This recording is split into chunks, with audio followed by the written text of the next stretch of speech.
Hey, Lions Nation! We're back with another exclusive video bringing you all the latest news about our beloved Detroit Lions. Before we get started, don't forget to hit that like button and subscribe to the channel so you never miss anything about the team. Now, let's get into the news.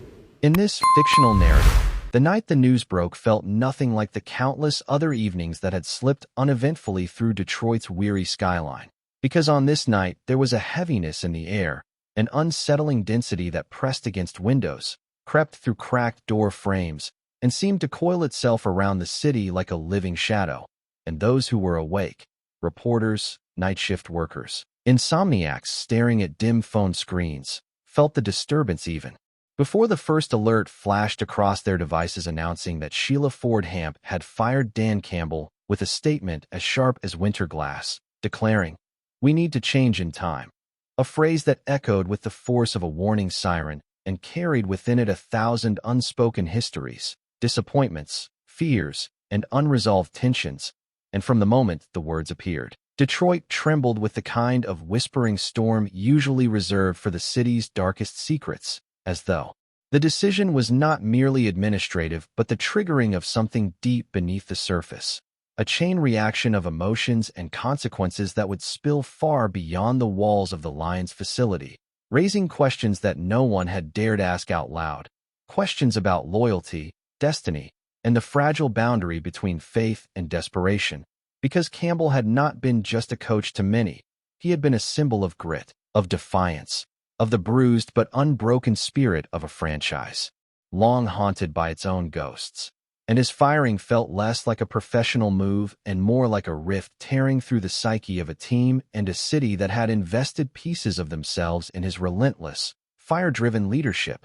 And as the story spread, people began recounting strange details from earlier that day, odd moments that now seemed to carry ominous weight, like the way staff members had walked the halls with their eyes fixed ahead, refusing to meet anyone's gaze, or how Campbell himself had been seen lingering on the practice field long after drills had ended, staring into the distance as though listening to something others could not hear.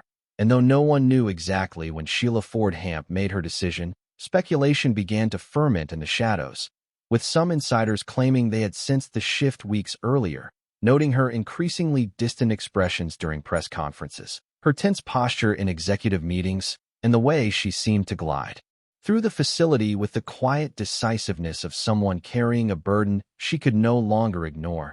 And as more fragments of the story leaked, a darker theory emerged, suggesting that the decision had less to do with performance and more to do with a creeping, intangible dread that had been growing around the organization, a sense that something essential had begun to rot beneath the surface, hidden behind the bravado and battle cries, and that Sheila, feeling the tremors of a collapse that others refused to acknowledge, acted not out of ruthlessness but out of a chilling urgency, because she believed they were running out of time, that change had to be made before an unseen tide consumed them entirely.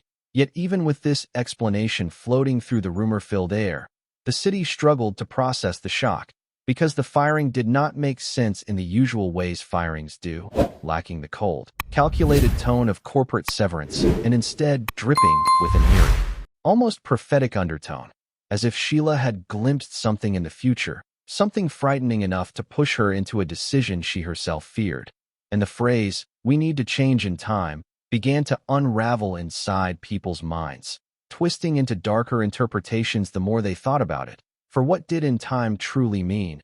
And why did the words feel less like an excuse and more like a countdown? And as the night stretched deeper into its own shadows, players, former assistants, and anonymous insiders offered their own uneasy recollections, describing moments in recent weeks when Campbell seemed burdened by an invisible weight, speaking in riddles during team talks, pacing alone in silent hallways, pausing mid-sentence as though listening to a whisper only he could hear, and some swore they heard him mutter phrases that made their skin crawl, things like somethings.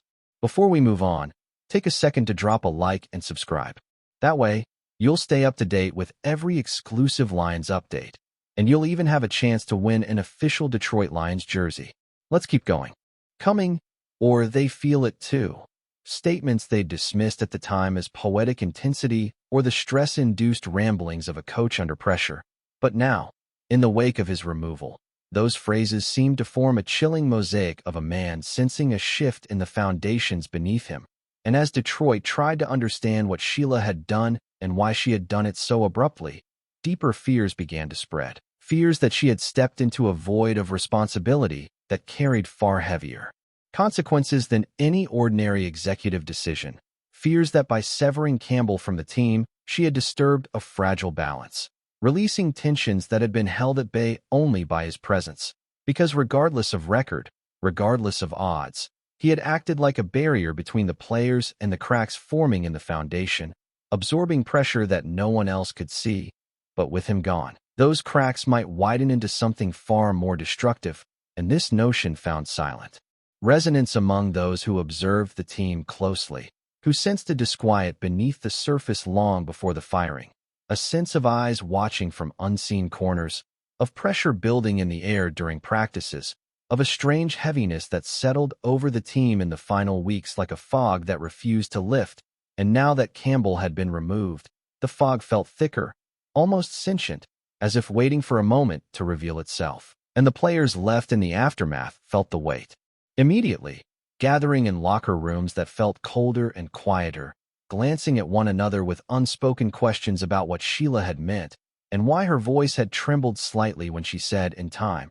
Because the tremor, though slight, had been unmistakable, and those who knew her well insisted she was not a woman who trembled easily.